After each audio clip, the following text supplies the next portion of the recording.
Not all money-making opportunities are created equal. Some are legitimate businesses, others carefully crafted illusions. And while they may look the same on the surface, understanding the difference could save you a fortune in both time and reputation.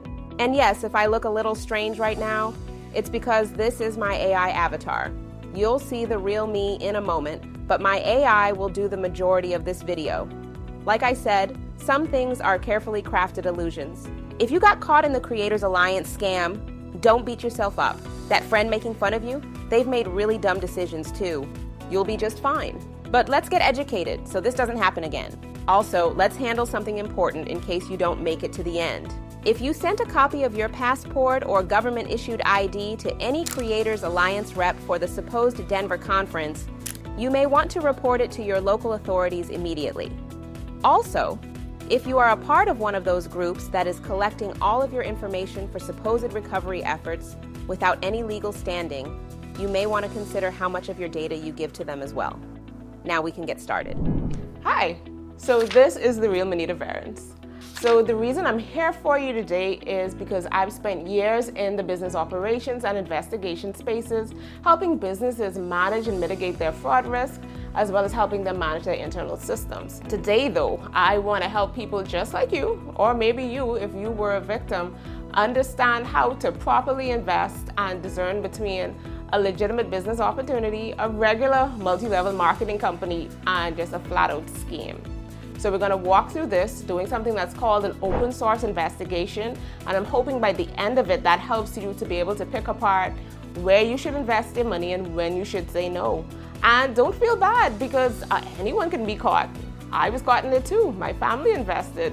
So just discern and just pay close attention to what I'm going to walk you through, because this is how I was able to help to unravel what was happening.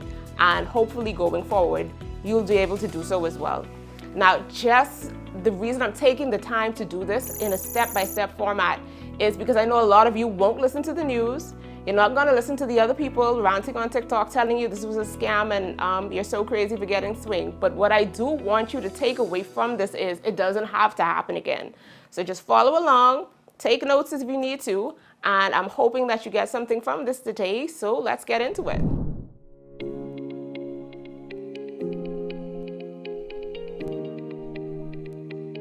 An MLM, or multi-level marketing company, is based on selling real products or services. You get paid by making sales and recruiting others to do the same. The company rewards you with commissions instead of spending big on advertising. Companies like Avon built their entire empires this way. Some of the profit model is based off of recruiting, but this is not the entire model. While these can sometimes fail as well, these wouldn't be considered scams. The really good ones are actually decent training grounds in sales for upcoming entrepreneurs. A Ponzi scheme though, that's smoke and mirrors. There's no real product, just promises of fast money for little effort. Early participants get paid from new recruits' investments until the cycle collapses. When it does, people lose money and the scammers disappear. They often hide behind buzzwords like investment opportunity or sell the dream of big returns for doing menial tasks. So how can you tell the difference? Ask yourself, is there a real legitimate product or service? Are people being paid from actual sales or just from recruiting? If it sounds too good to be true, it probably is. And if you see red flags after joining, definitely get out as soon as possible. My brother has a simple rule. If you don't understand it, don't invest. The company showed up in the Bahamas around July 2024, promising effortless income. Watch a few videos per day and you'd earn a salary based on your investment. They claim to be the world's leading short video platform, using AI for advertising and hiring people to help boost reach. They even claim to invest $2 billion in market share in marketing. Sounds futuristic, right? But within 3 days of joining, I knew something was off. So I started warning people. My investigation was basic, just a few Google searches and social media checks, but the red flags were everywhere. I first became familiar with the program in January 2025 when a friend approached me about the platform. I gave the benefit of the doubt of it being a regular MLM when I watched the Zoom presentation by Dr. Ruth Ann Newton, but knew I wasn't interested because MLMs, while legitimate, are labor intensive. I know this because I've done my fair share of them. I told my friend I wasn't interested, but told her to speak to my husband, because maybe he would be. I knew she was not a salesman, so when I heard her mention it from time to time, I assumed it was working for her and referred her to my husband. In a twist of fate, when my husband decided to accept her offer a few months later, he misplaced his wallet. So that he could get in, I signed up in his place. This worked out because otherwise I would not have paid attention, and I'm so glad I did. Red Flag 1, manual operations via WhatsApp. An AI-powered company that uses WhatsApp for onboarding, assignments, and communication. No real business, MLM or not, runs like this. That was the first clue. Then we have Red Flag 2, no digital footprint. When I Googled Creators Alliance scam, advisories from Caribbean governments popped up immediately. But the company's local reps never disclosed this. Their UK registration only created in 2024, not in 2020 as they claimed. The website was only formatted for mobile use, not for any other device. Strange for a billion-dollar marketing company. Next is Red Flag 3, leader activity or lack thereof. A Facebook search of Natasha Russell showed where she first started posting about Creators Alliance in July 2024. However, she seemed to have abruptly stopped posting about the company in January 2025. However, she was a group administrator in the infamous WhatsApp group and circulated videos of her recent promotion in the company. When she was approached about the company and their fraud, she didn't offer any comment. Dr. Ruth Ann Newton, who was the face of Creators Alliance in the Bahamas, vouched for the company's credibility in her online presentations. When logging into the app, she was the first video that was played. However, she had no obvious recruiting post on her post for Creators Alliance on her Facebook page, which is highly unusual for a seasoned multi-level marketer.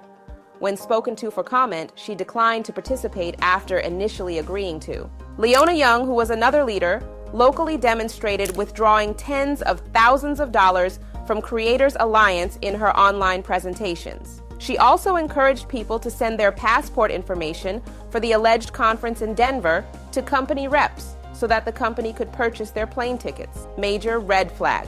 However, when checking her Facebook page, there was nothing directly mentioning the company, again, which was strange when marketing the company assists greatly in building the team she was obviously trying to build. For seasoned marketers, the silence on their social media pages speaks volumes. Were they unsure? Were they complicit? Or just trying to avoid backlash? What would be interesting to know would be whether they were preparing for the Denver conference by sending off their passport information as well.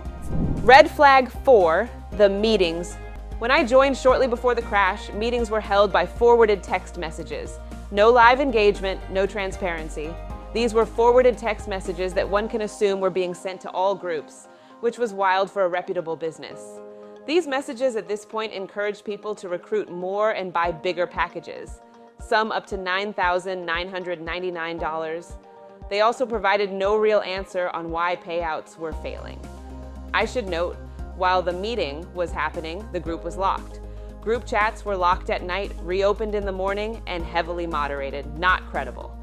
Honestly, the whole thing appeared borderline cultish. Did the local leaders ever receive more than text messages while leading the company? Questions. When I questioned Gwen, the alleged company rep, possibly AI or a script used by multiple people, she removed me from the group. That was expected. I immediately began sharing all of the information that I found with the advisories from other jurisdictions to all the members of the group. As you all know, eventually all members were removed from the groups regionally. While I am extremely familiar with scams and was not surprised about anything what I discovered given the circumstances, what I didn't expect was the cleanup. After I started warning others and word got out that I was working on this video, Group 9 of the Creators Alliance WhatsApp chats was completely wiped of all user content even though groups were shut down. Inside sources confirmed that all of the other local groups were wiped as well. Suspicious, right? If no local reps were complicit, why purge the messages?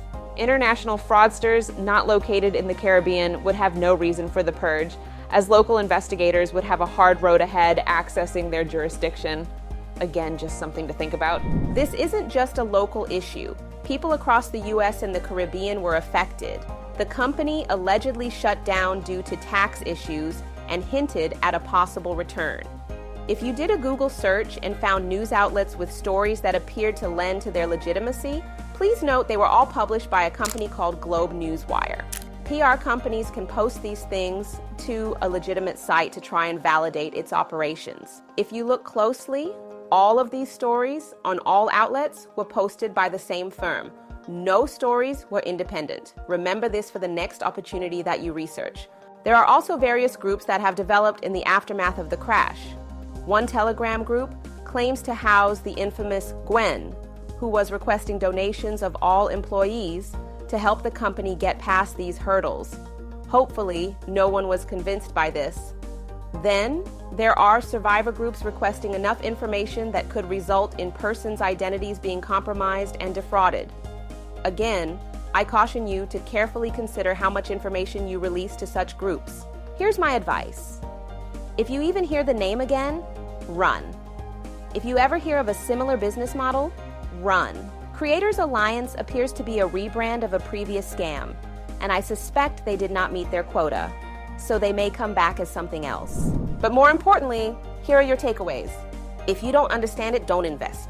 If the profits seem too high for the effort, question it. If the business lacks professionalism, it's probably not legitimate. Google the name plus scam. You'll be surprised what comes up. Always. Question everything, even after you join. I hope this helped in some way.